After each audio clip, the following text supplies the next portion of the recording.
In one of my recent videos, I taught you how to handle your triggers once you get triggered.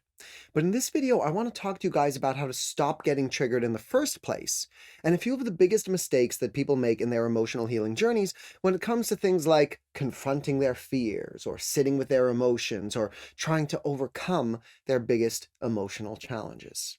See, I was talking to a woman today who was telling me about some medical anxiety kind of fears she'd been dealing with and how she gets triggered into a visceral terror response from sometimes the tiniest things. And I get it. This is something people come to me with all the time. They have these ingrained fears and triggers about things that they know logically they don't need to be afraid of, but knowing intellectually that the fear isn't real doesn't change anything. So they can be going along with their day, and then all of a sudden, some tiny sensation comes along that freaks them out, or they see something on TV that reminds them about their fear, and then all of a sudden they go from 0 to 100, and they're stressed, and they're freaking out, and they're afraid, and it can derail them for hours, if not days. So they've tried everything under the sun. They've done years of talk therapy. They've done hypnosis and CBT. They've tried brain scans and supplements and IFS techniques, and nothing has been helpful, and they're starting to lose hope. But speaking with this woman today, we went over some of what she's been told and all of the right things she's been doing, and we discovered and revealed pretty quickly and easily why they haven't been working, what's been missing, and what the biggest misconceptions were. And we got her onto the path to real healing. So let's talk a bit about what we discovered.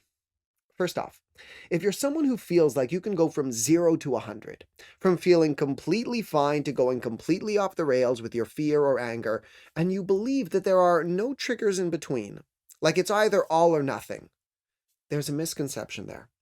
It's very simply not the case. But I get why you would feel that way. I mean, just think about the word triggered to begin with in relation to a gun. There's no such thing as shooting a bullet gradually. You can squeeze the trigger bit by bit and nothing happens, nothing happens, nothing happens, and then boom, gunshot. One of the reasons that word is such an apt metaphor for our emotions is because it does kind of seem that way. We can be fine, and we can be fine, and we can be fine, and then boom, something finally lights that fire inside of us. But it's not actually the case that you have no triggers in between 0 and 100. What's really going on is that you've gotten really good at concealing and stuffing away all of the emotions that have to do with the lighter triggers. Like, we've spent our lives learning how to resist responding to our emotions or feeling them. So, all of the things that trigger you just a little, you've learned how to not respond to them. You've built your entire personality around these defense mechanisms of how to not feel them so that you could navigate your way through polite society without making your emotions other people's problems. Of course, you're absolutely making your emotions other people's problems by not dealing with them, but it just happens in subtler and less obvious ways. Nonetheless, the point is that there are all sorts of things that are triggering uncomfortable emotions in you subconsciously, but you just don't really notice or respond to all of those smaller ones because you've learned how to ignore them. And you're only responding to the big ones that you haven't been able to stuff away. I like to use the example of someone who has really calloused hands from years of working in the fields. Because of all of the calluses on his hands, he'll barely feel it when you rub a feather over his fingers. If you want him to really feel something, you've got to come with sandpaper or something much rougher. And that's what's happened with you and your emotions. It's not that you don't actually have light triggers that need to be dealt with. It's that you are only really feeling and responding to the super rough ones because you've built emotional calluses over the small triggers that you didn't want to feel and didn't know how to process. And that leads to a really big problem when it comes to learning how to handle your triggers and learning how to not get triggered in the first place. Think about that thing that takes you from 0 to 100. The thing that triggers the biggest fear in you and gets you to turn into that person that you hardly recognize that you don't want to be. The one that lashes out at people or goes into panic mode or refuses to leave your house or whatever it is for you personally. That huge trigger and that intense feeling that comes up inside of you, that's like the 200-pound weight of emotional distress. It's super heavy. It's a lot to handle. And right now, You don't even have the strength to lift 5 pounds of emotional weight. You've never learned how. You've never built the muscles or the tools or the skills because instead of learning how to lift, handle, and properly process emotional weight, you've spent your life learning how to stuff it away, how to ignore it, and how to get along in your life while pretending it wasn't there. So, you've never built the strength to handle even the small triggers. But you're noticing the big triggers. Those are the ones that are getting in the way of your life. And so you're trying to go to therapy or counseling or EMDR or whatever, hoping to deal with that 200-pound weight of emotional distress. But you're completely skipping over all of the proper emotional muscle building needed for you to be able to even come close to handling those big weights, because you're only acknowledging the giant triggers and you're ignoring the small ones. The small ones, well, you've learned to live with them, so you can just push them off to the side. The big ones, those are the ones that are getting in the way, so you want to skip over the small ones and go to the big ones. It's like walking into a gym on your first day of working out and saying to the trainer, all right, I want you to show me how to lift 500 pounds today. And if I manage to lift 500 pounds today, I'll never have to come into the gym ever again. Can we do that? No. No, you can't do that. That's crazy. And any trainer that accepts that challenge and tries to get you to lift 500 pounds on your first day at the gym should have their license taken away. Do you get what I'm saying here? You've never learned how to handle small triggers. And you're lying to yourself about even not having small triggers because you're not noticing them. You only want to deal with the big triggers because those are the ones that are truly bothering you and causing problems in your life. But how on earth are you supposed to handle the biggest triggers and challenges in your life if you don't work your way up naturally and gradually and build the muscles by dealing with the small triggers first? You can't just start your emotional healing journey by dealing with the biggest things that are causing the biggest problems in your life. You have to start small and work your way up. But you've been making that impossible because all of your defense mechanisms have been keeping you from noticing the little triggers and dealing with them head on. If you want to learn how to stop getting triggered altogether, we'll need to start small and build the muscles. But in order to do that, we're going to need to break some barriers because right now you've still got some major blind spots around your smallest triggers.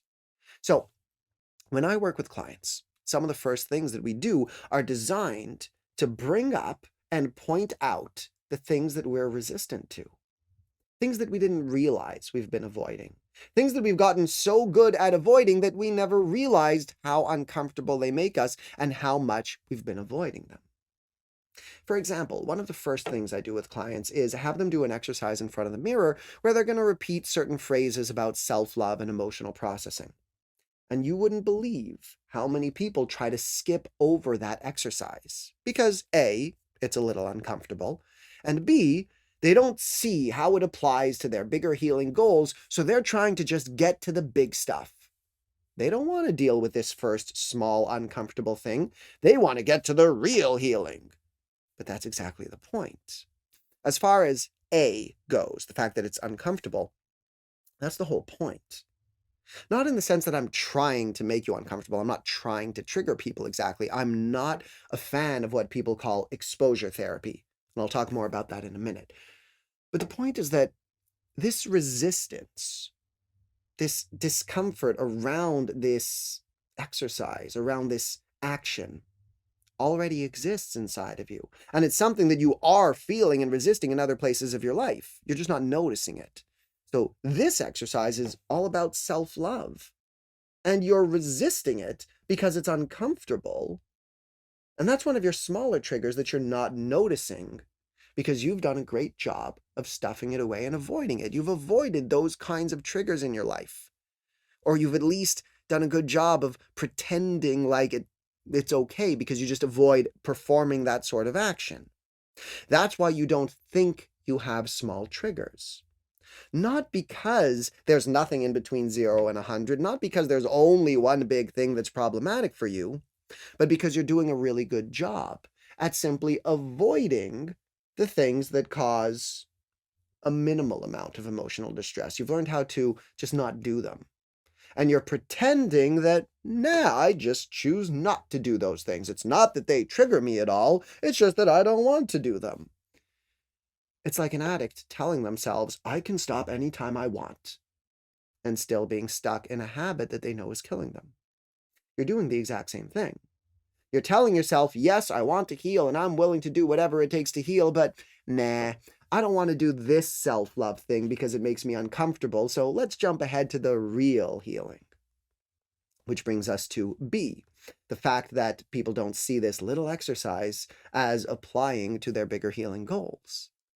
This is exactly what I've been talking about. You've never practiced lifting the 5-pound weights. You've been avoiding them. So how on earth are you ever going to manage to lift the 200-pound weights? This exercise in front of the mirror is a 5-pound weight. It's easy. It's safe. It's all about self-love. And yes, it's a little uncomfortable, but it's as easy as this stuff gets. But you want to skip over it because it's uncomfortable? And you want to move right along to dealing with your biggest traumas and phobias? Do you see why that's nuts? You're avoiding lifting the 5-pound weights and asking me, Benji, how do I lift the 200-pound weights? Stop wasting my time with these little things and let's get to the big stuff. That's insane. And that's why you're not making progress. Because you're intentionally skipping over the little triggers and trying only to deal with the big things that are causing the biggest problems in your life. Okay. So, if you want to learn how to conquer your biggest fears, triggers, and phobias, you're going to need to start with the small emotional weights and work your way up. And you will need to expose and confront some of your fear along the way. Not your fears, but your fear. And that brings me back to the whole exposure therapy idea. So this woman I spoke to told me that for many years, she had practiced confronting her fear and sitting with her emotions, but she wasn't making any progress. So I asked her what she meant by that. She told me that confronting her emotions meant not letting the thing that she was petrified of stop her from doing it. Like, she knew that heights would trigger her immensely. And to her, confronting her fear meant doing that thing anyway, and basically trying to white-knuckle her way through the intense terror that came up when she got onto a plane or did something that, made her confront her terror of heights. She was trying to show her mind that the thing she was afraid of wouldn't kill her, hoping that eventually that rational realization and the practice of forcing herself to suffer through the trauma of intense terror would eliminate the fear entirely and she'd just get over this. And it was super obvious to me immediately what was going wrong there. Firstly, keeping in mind the issue that this is her biggest fear and terror that she's trying to work through without first developing healthy skills and strong emotional muscles, here's the other problem. There is a huge difference between confronting your emotions and confronting your triggers. What she described was confronting her trigger. There's some external scenario that would bring up terror in her, and she would force herself to do that thing anyway, because her logical mind understood that it wouldn't kill her, and she was hoping that by putting herself through her biggest terrors and coming out of it alive, she would overcome that fear. Again, that's like forcing yourself to lift 500 pounds right away, hoping that you'll come out of that experience as strong as a world-class bodybuilder. No. If you force yourself to lift 500 pounds at once without being properly trained and ready, you just end up injuring yourself.